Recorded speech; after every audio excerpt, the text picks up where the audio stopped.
All right, what's going on, guys? YouTube folks, Twitch folks, Belson here, back with another one of our slideshow slash PowerPoint quick guides. So, as you can see with the title here, we have it called The Art of the Craft, a crafting guide for both everything and nothing. And that's not a mistake. What we're going to be discussing today are really fundamental, sort of core crafting strategies, ones that I think a lot of people tend to overlook when they approach crafting, whether they're a novice or more experienced.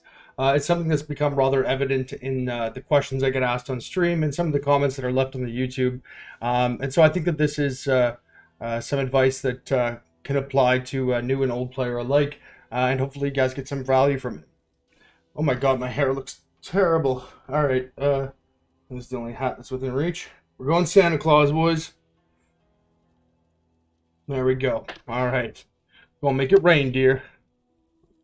All right, so when it comes to crafting, one of the things I like to use as an analogy with respect to approaching crafting as a whole is that of a Sudoku. If any of you guys have ever done a Sudoku before, you know that it has a very explicit set of rules and steps that you can follow in order to finish a puzzle, essentially. However, if you look at a Sudoku board, never having done the game before or not knowing the rules, and someone were to say to you arbitrarily, hey, fill out every single number that is missing on this game board here. By the way, there's only one correct answer. You would probably feel very overwhelmed and maybe discouraged, and possibly think that it's far too difficult to ever even try to attempt it. Similar crafting works in the same way. A lot of people that I discuss things with or that ask me questions, they often look at crafting from a end state, right? So they look at an item or they have a desired or sort of conceptually an idea of what they want to get, but they don't break it down into smaller pieces. Now, like a Sudoku, once you learn that there are a set of explicit rules and steps that you can follow, you realize that it's not just a 9x9 board, but rather you have a series of 3x3 squares, which are each precipitously lead into the next square. And so by solving one step of the puzzle, you then make the subsequent steps much easier. And this is kind of how crafting works, right? Rather than, again, taking an item at its end state and getting overwhelmed by, the overall power of it or the majesty of the item, if you recognize that there are very specific ways to sort of compartmentalize or break apart the craft, and that each one of those will inform the craft thereafter and make it easier through a process of elimination, mutual exclusivities, and by inference, as well as codifiable and data that you can track using things like Craft Exile. The whole thing becomes a lot less overwhelming.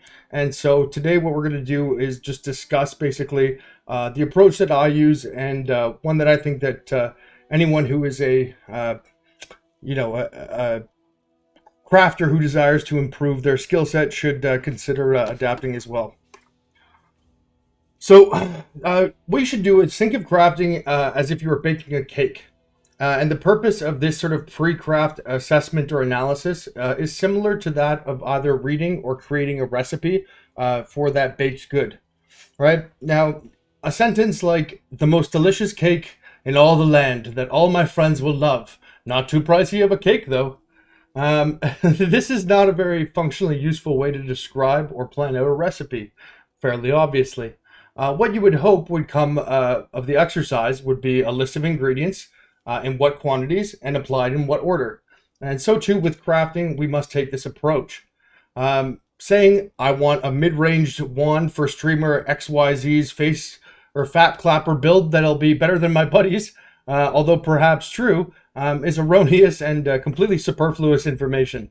Do not burden yourself with it. We are making a recipe.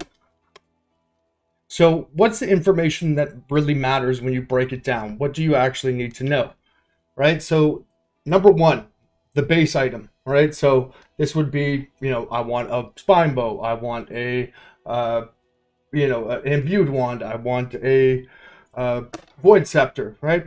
The next thing you want to know, the item level. Item levels obviously can dictate what mods are possible, and in some cases you actually want not necessarily the highest item level, because if they have mods that are undesired, sometimes having a lower item level can be useful as well. The next thing you want to know are what are the implicits, if any, right? This would include things like synthesis or just base implicits. Now, the next thing you want to know, number 4, and this is one that's going to require a bit of an explanation. Are there any drop or otherwise restricted mods present? So any drop only mods or restricted mods. And what I mean by that are if you have something like a delve ring, right, or a temple, the chill 50% increased damage to enemies that are chilled, things like that you cannot craft organically on an item, but they are drop only, or they are from a specific source that you have to get prior to crafting ahead of time. So that's the next thing you want to consider. Following that, it's pretty straightforward. You want to know prefix number 1, prefix number 2, and prefix number 3. You want to know these specifically, not in some sort of illusory, sense, like I want a fizz weapon, right? You should know exactly what mods you are aiming for. That doesn't mean necessarily that you have to go, naturally, using that example, everyone would want to have T1, T1, T1 fizz mods as their prefixes, but knowing specifically where your exit and entry points are and what you are ambitiously aiming for. No surprise, the next one consideration would be to figure out what suffix number 1, 2, and 3 are as well. The next move would be to be divining the item. Now this might seem like somewhat of a small step, but in some cases it is actually an incredibly important one, and not taking appropriate action or consideration of this ahead of time can be incredibly costly. For example, as many of you know, last league I crafted the best bow that's ever been made in Path of Exile. The amount of divines it takes on average to roll the prefixes by themselves, just the prefixes perfectly, is 9,100 divines. All right. If you then put in suffixes on top of that, so if you wait until having all the prefixes and all of your suffixes done, assuming you have a natural mod, a natural 6 suffix that is, and not a crafted one, it goes from 9,100, and then attack speed, which is 17, 18, 19, so that's 27,300, and then you would have double damage, which is 12, 13, 14, so that's 81,000, 83,000 divines on average. As you can see, that is naturally not something that is going to be very feasible. So it's a smaller step, but it's something that definitely merits consideration. The next thing you want to figure out, are you going to have any bench mods on there, and what are those going to be? Following that, what is the enchant going to be on your weapon? So that could be harvest enchant, attack speed per quality, elemental damage per quality, AoE per quality, etc. A heist enchant, which can be naturally dropped, so the one, for example, one additional crafted modifier, or it could be a tailoring orb, a tempering orb, an anointment, which is just an enchant for amulets, or a lab enchant for helmets, for example. Step 10 would be to figure out the item quality, catalyst, sockets, links, and colors. It's important that you do this after the enchant, in particular if you're doing a tailoring or tempering orb, because this will often change the amount of sockets and links that are on the item itself. Obviously, this is more of the minutia, but that is something to consider as well. And the final step would be to consider, are there any corrupted modifiers or temple corruptions that are required or desired. So here's a simplified and sort of condensed example. If you were to, for example, pitch an item to me or ask for crafting advice, or simply just trying to assess or take inventory of what it is that you want, this would be the best way to present it. So I want to craft for your base an item level 86 plus spine bow with 6 linked 6 white sockets, 30 quality with the enchant 8% increased damage of physical modifiers. Now for your implicits, we want to have synthesis, 9 to 13 fizz damage to attacks, 25 fizz damage, and 8% increased attack speed, the local attack speed. As well, we want to have the fossils implicit, sells for more to vendors. Now for our prefixes, we want to have tier 1 flat physical damage, which is flaring, tier 1 physical damage percentage, merciless, tier 1 hybrid physical damage, dictators. For our suffixes, +2 arrow, 19% attack speed, and bench crafted June crit, which is done in the bench, which is the local crit with strength and int. And would we have it corrupted? No. So this is basically just, a a format that I think pretty much everyone should try to adapt when they think of crafts. Very, very, very often when people ask me for crafting advice, they'll come in and say, "Oh, Belton, I want to craft a bone shatter axe, similar to this streamer's, blah blah blah. I have this much money." They'll go on these long tangents, and not once will they actually mention what it is that they want. Is it a two-handed weapon? Is it one-handed? Is it elemental? Is it is it physical, chaos? What is it, right? And even though in many cases it might be that that person is just getting swept away with the enthusiasm they have for that item, I do think that it sort of underlies a more important point, is that a lot of the time people are non-specific about what it is that they want. And the problem with that, it's basic human nature in general, I think. When people have a gap of information, they tend to fill that with where their mind goes to, right? And so if there's something left unsaid, and for myself and for I think many other people, we're often the worst. Our internal dialogue is often the worst at this, right? We have presuppositions and life experiences and anecdotal evidence to support, generally speaking, some pre-held or biases or preferences, and if things are not explicitly stated, often we just kind of fill in those gaps. And so doing something like this, not only does it help, for you to understand, again, what each one of these steps requires, but it will reinforce the different, actual phases of the craft, similar to that Sudoku puzzle I mentioned earlier. So now that we have an exact target, we've assessed what it is exactly that we want. We can now go figuring out the best way to do it. So similar to the Sudoku puzzle discussed at the beginning, we are building towards a final goal by compartmentalizing or breaking the pursuit down into different sort of subtasks. Until you are familiar with crafting, you should make a note to do this, as shown on the previous slide, what I just discussed. It will help you formulate a plan more clearly. It'll simplify the act, and you will remember the process much better. Once that is done and you feel comfortable with it, we can move on to the quote-unquote fun part of crafting. I find it fun. Some people find it tedious, to each his own. But that is figuring out the puzzle. So what we're going to be doing here... What we're going to be doing here is defining the craft. And this is a really important element of crafting. Sorry guys, someone's messaging me a trade here. Hit me up on Twitch.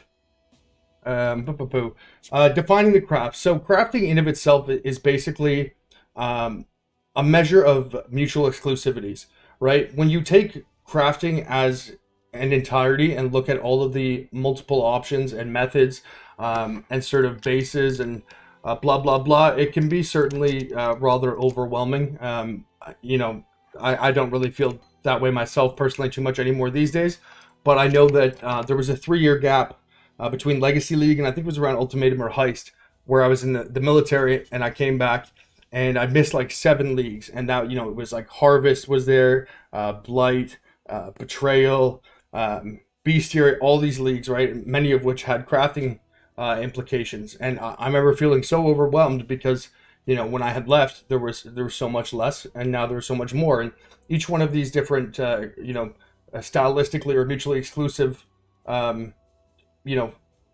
crafting methods or base crafting types, they have either a symbiotic or a, sort of magnetically opposite impact on one another. And so it's not just that you have to consider them in of themselves, but you have to consider them as a whole. So with respect to what the different types are, and again, this is not the actual implementation of the methods, but this is sort of a classification system for items themselves. So you have a base or a clean item. So a base item or clean item. That would be just any standard magic, rare, normal item that has no modification to it whatsoever. Something that you would typically just find in a map, right? The next base that you have, the next type you have is a synthesis item.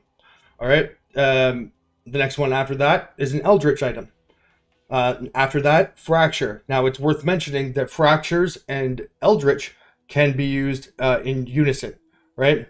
And as I mentioned, these are the classifications. So these tend to be the, categorically the different ways to craft, right? So if something is eldritch, it cannot be synthesis.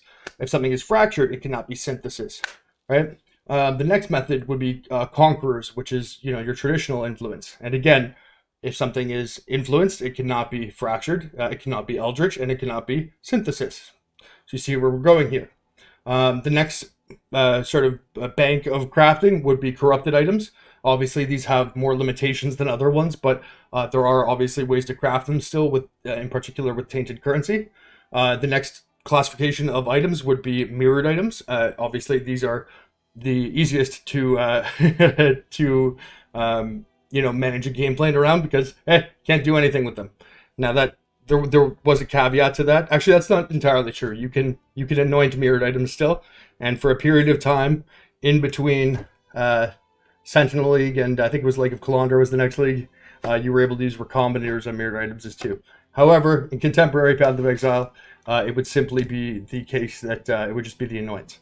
And the next item classification, I put this in here. It's not particularly important, but split items are in of themselves an item type. The only thing that split impacts is that it gets a split tag, which means it cannot be split further. But otherwise, everything else will still apply. It can still be made synthesis, eldritch, fracture, conqueror, corrupted, beer, blah, blah, blah. Some people do not like the split tag aesthetically. I know MBX is a big, every time I talk to him, he clowns on me when I have a split tag on any of my items. To each his own, but again, the only downside to that is that you cannot split it again. And the last type of item would be a unique item. Obviously, there are limitations there. All right, so now we're going to talk about crafting methodologies. So the previous phase's purpose is to define what we can craft, right? So the different categorizations. And this phase's purpose is to define or plan how we are going to craft them. So the crafting methods, this would be, another word for it would be the different crafting currencies. Often they are league associated, but not necessarily always. So this would be essence crafting, fossil crafting, harvest crafting, eldritch crafting. Eldritch crafting being using the eldritch exalted, eldritch chaos, or eldritch annulment. Base currency. Now, base currency is obviously a very large lump category. I could probably make an entire video just on that, but this would be the currencies that fall right into your standard currency tab here. Beast crafting, which if you've ever watched me stream, you'll know is a personal favorite of mine. Tainted currency, which obviously has limited uses, but as we mentioned earlier, corrupted is its own item categorization, since it is a part of a mutual exclusivity. Then we have Conqueror's currency. Obviously, again, one of the more limited crafting options, as it's it's the 4 Conqueror's Exalted Orbs, the Awakener Orbs, and the Maven Orbs. And then we have bench crafting / meta mods. These can actually be incredibly profound. When I first started playing the game, these were really the only, right after they got rid of Eternals, all you basically had were alterations, exalts, divines, and meta mods. And for anyone that thinks the game or the crafting is now a tough state now, back then, if you wanted to just get a meta mod, you had to grind master daily missions in groups of 6 people and do rotations for 2 weeks just to be able to craft the mod. And then on top of that, you didn't have things like annuls. And yeah, it was definitely a lot more limited in terms of what it offered. On top of that too, when you would hold Alt, so when you hover over an item now, here, and you hold Alt, it'll tell you what the mods are with the tiers. That was not the case back then. You just had to be able to identify it by looking at the item. In hindsight, though, it was actually a pretty good trial by fire. Most of the people I know that are still playing from back then tend to have a pretty good grasp of itemization and mods as a result of those times. So those would be the major ones. Now we're getting into sort of the more obscure crafting methods. So temple crafting, this would specifically be double corrupting. And then special function crafts. This is sort of a lump sum category, but here I just sort of mentioned things that are, they're not an entire crafting umbrella, but they have it is a craft in of itself. So singular things that do a specific purpose. So a Hinakora's lock, for example, hovering over that and it being able to forecast, that would be an example of that. Ashling would be another one. Jorgen being able to turn a rare amulet into a talisman. Things of that nature. So the overall point of the stage of the craft is to assess whether or not there are any baseline requirements with respect to crafting style or method. If the craft has an essence only mod, like crit multi on rings, for example, obviously you would have to use an essence for your initial step. That would mandate a certain style or crafting currency be used. After this phase, we want to assess whether or not there are any methods that can obtain superior results to their counterparts. So again, drawing from essences, tier 1 int dex and strength, for example, for a ring, let's say, they roll naturally to 55. However, using an essence, they can go upwards of 58. And so if there are situations like that where you can have a slight edge, you want to implement those accordingly. After these two just mentioned aforementioned assessments are done, we want to exhaustively consider the pros and the cons of each method or style. The ways in which they are symbiotic, so the ways in which they interact with one another. For example, a Vol Orb can turn something corrupted, which then can allow tainted currency to be used. Fractures can then be used with Eldritch. You can actually use Eldritch. You can put a fossil on something, give it a gilded implicit. The sells for more to vendors, make it 30 quality. Then you can put Eldritch implicits on it, and then you can go Beastcraft and split it. You can fracture and fossil and split it. Right. So all of these different crafting styles, methods, however you want to refer to it. Not only do they have unique implementations of their own, but they interact with one another in intricate and sometimes very cool ways. One of the ones that always has struck me as the most unique is how Ultimatum uniques interact with Vol Orbs and Tainted Currency. The helmet, I think it's called Glimpse of Chaos.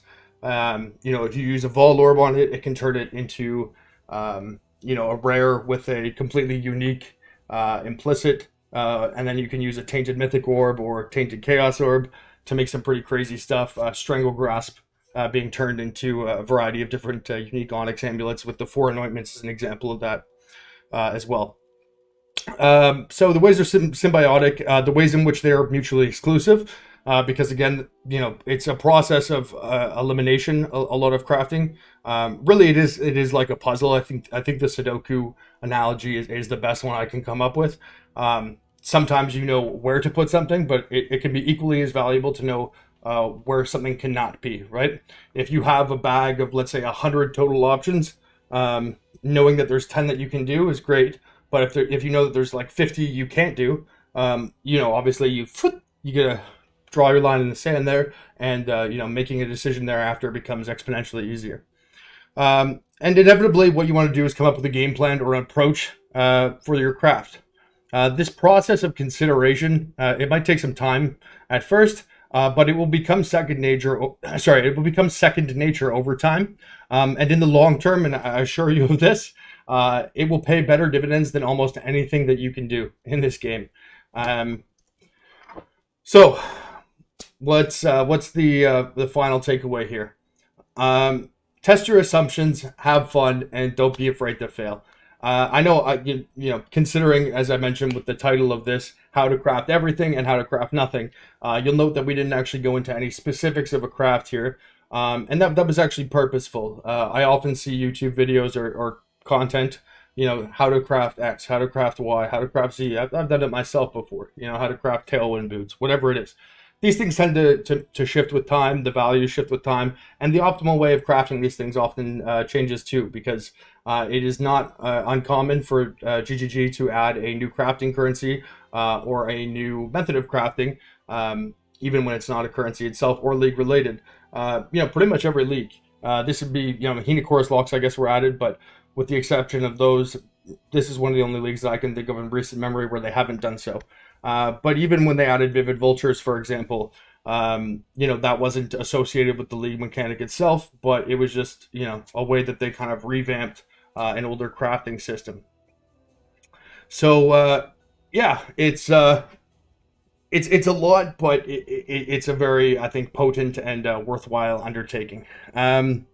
Anyways, you want to use Craft of Exile. So, sorry, my first point here, test your assumptions, have fun, don't be afraid to fail. Cover those real quick. Use Craft of Exile to test your assumptions or your different strategies while you are learning. I still do this myself, not as often as probably the layman, but it is imperative that you do this. If your goal is to improve your crafting skills in the long run, in the long term, it's imperative that you develop your plan. It doesn't necessarily have to be written out, but at least cognitively ahead of time prior to using these sites, right? What you want to do is go to that site to test your assumptions with the simulator, the emulator, the calculator, whatever it is, and maybe find some errors in your ways, see if you were right or wrong, find out where the gaps of knowledge are there, and you will address those. It's a commonplace trait of the habitually mediocre to simply react to their environments. I think this is the case outside of PoE as well. But to excel, you need to be an outlier. You need to be an outlier, right? So you got to be proactive in these cases. If you're just going looking for guides constantly, or you're just following, you're looking up a build guide, seeing what they did, and they've got a little crafting session, or you're looking for the next YouTube video, it's like you might have some success in a vacuum, but you're not really learning, you're not building upon a skill set. And, obviously people play this game with varying degrees of sincerity or seriousness, and to each his own. By no means am I suggesting that you have to do this, but again, if it is your ambition to improve as a crafter, I think that there's nothing more important than this. So as well, with that comes, the disclaimer. You got to remember that it's a learning process and it's a game, right? It should be fun. Frustration can take a hold of the best of us. In particular, when currency's on the line, I can't tell you the amount of times that I've, I've curbed the nerd rage a little bit, but I think that, the beard on the neck has definitely had a few hairs, added hairs brought to it over the years from the raging bad environments I put myself into, or unlucky situations I've encountered while crafting. But there are going to be pitfalls, and that's just something you have to accept. Do not balk at these. They're going to serve as your best teachers. Crafting can be scaled from 1 chaos items to 1 mirror items to 100 mirror items. You find your comfort level and grow into it as you develop that skill set, right? If you're a novice crafter, don't go out and try and craft a mirror item right away. You know what I mean? Start with something simple like flasks. If you want a flask a guide, I actually have a very detailed one on the YouTube here. And that's something that pretty much anyone on any budget can do. You know what I mean? Then you can move on to things like jewels or cluster jewels. Those are very simple to craft too. And then you can get more and more complicated as you progress, and you can have more and more currency on the line. This is a bit of a tangent, obviously off script here a bit. It's worth mentioning though that one of the grand fallacies I think of PoE is that crafting is like this slot machine and everything else in the game is like this pure pursuit of just wealth generation. And this is just abjectly false. The only exhaustible resource in PoE is time. All right, if you were to take away the time constraints of a temporary league, currency is going to keep dropping, items will keep dropping ad infinitum, right? What you do with your time is what matters. And people tend to look at crafting or trading or calculated risk ventures in a different light than they do from mapping or things like that, because there's often a very discernible amount of personal money put up initially, right? It's definitely more innocuous when you go to a map, but you've got to put scarabs, you've got to put sextants, you've got to roll the map, you've got to put your atlas, you've got to pick layouts, you've got to pay for the maps, right? Bad RNG or unluckiness or the slot machine element of PoE, in any environment that contains elements of chance, you are subject to bad variance. Again, it's definitely more innocuous in a map, but think about how many times you've run 10 maps in a row without having a divine drop, or 50 maps in a row without having a divine drop. How many times you've done Crimson Temples and not got an apothecary, right? This is the same thing in principle, because again, it is exhausting your only resource that it is unfillable, which is again time. And so try not to look at crafting or anything like, anything that spends currency in a different light than you would that. I know some people, and this is very emblematic in the question, Belton, do you ever actually play the game? I mean, yes, but the fact that certain people or certain subsets subsets of the player base don't even consider crafting playing the game just shows the level of ignorance or naivete there is surrounding it. For those of you who feel uninitiated or alienated by crafting, you know what? If you've ever used a currency item on any other item, you're a crafter. Cherry's been popped. Let's go, boys. Right? If you've ever used a transmute on a map, you've crafted that map. Right? You've used an alch on a magic or on a normal item that drops, you've crafted that item. Right? Obviously, there are nuances and exponentially greater ways to scale the process of crafting, some of which become incredibly intricate. But nonetheless, at its core, crafting is simply the process of using a currency item on another item to modify it or augment it in some sort of way. And so, if you find yourself falling victim to these sort of mental traps or loops, all I could suggest is that, if your desire to improve or to explore that part of the game is sincere, try not to fall victim to anecdotal presuppositions or biases that you might have. A year ago I tried doing this and I failed 20 times in a row. It's like stick to the math, stick to the numbers, right? A casino, the house always wins, not because the house is very lucky. They win because it's a matter of mathematical certainty. Right? There's a reason why when you go into the casino as a customer, you are a gambler, but the people that own the casino are not gamblers, right? And in that same, in that same style or that approach, we can pursue crafting or we can pursue, risk ventures in this game because they're relatively easy codified. There are a couple things in the game that are, not as, or that they're slightly more opaque. Things like synthesis rolling with vivid vultures, which I would not suggest to anyone who is, slim pocketed. But for the most part, 99% of things you can look up the exact probabilities for.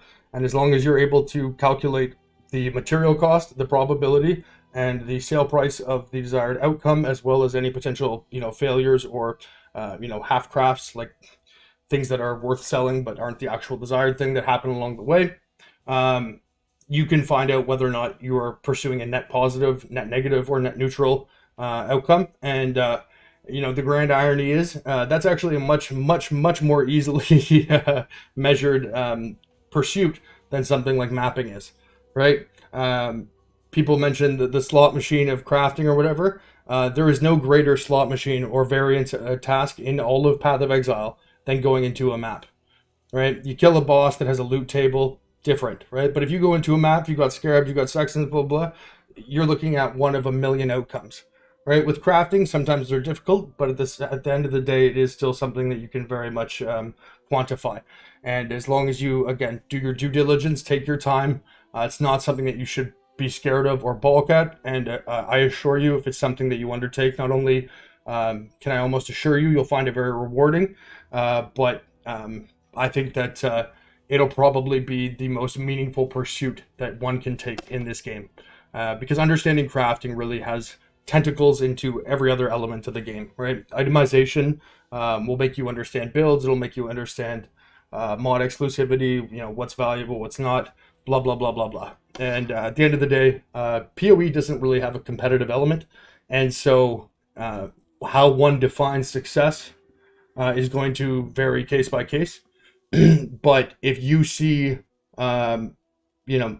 objective measurements of, greatness, or like, this does 1200 PDPS, this does 1100, 1200 is better, right? If you use any kind of objective measurement like that, then you're gonna want to pursue this for sure.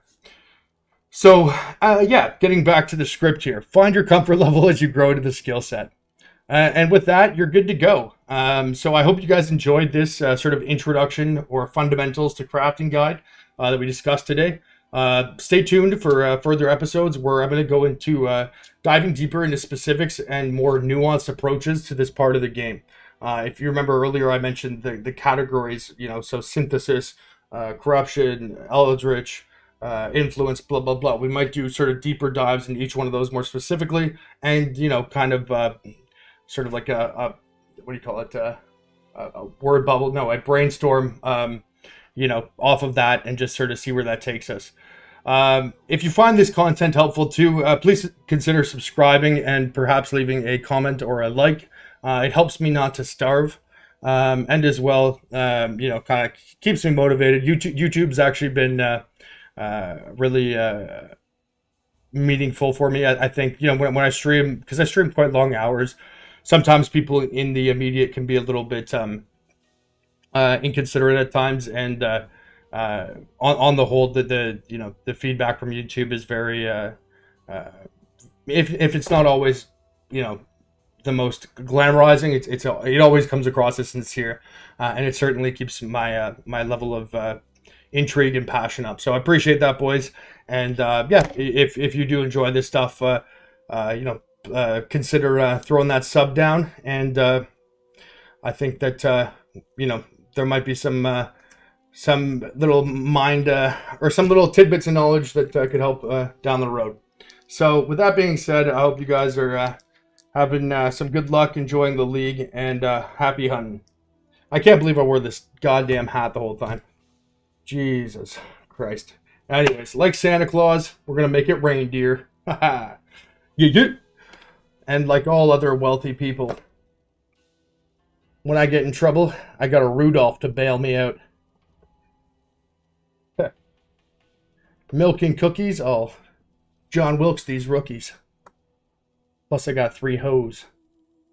This is a weird way to outro a video, but let's get some more Santa Claus puns. Nice way, well paid. Alright, that's enough for Twitch today. YouTube, Belton out. See you guys next time. Peace!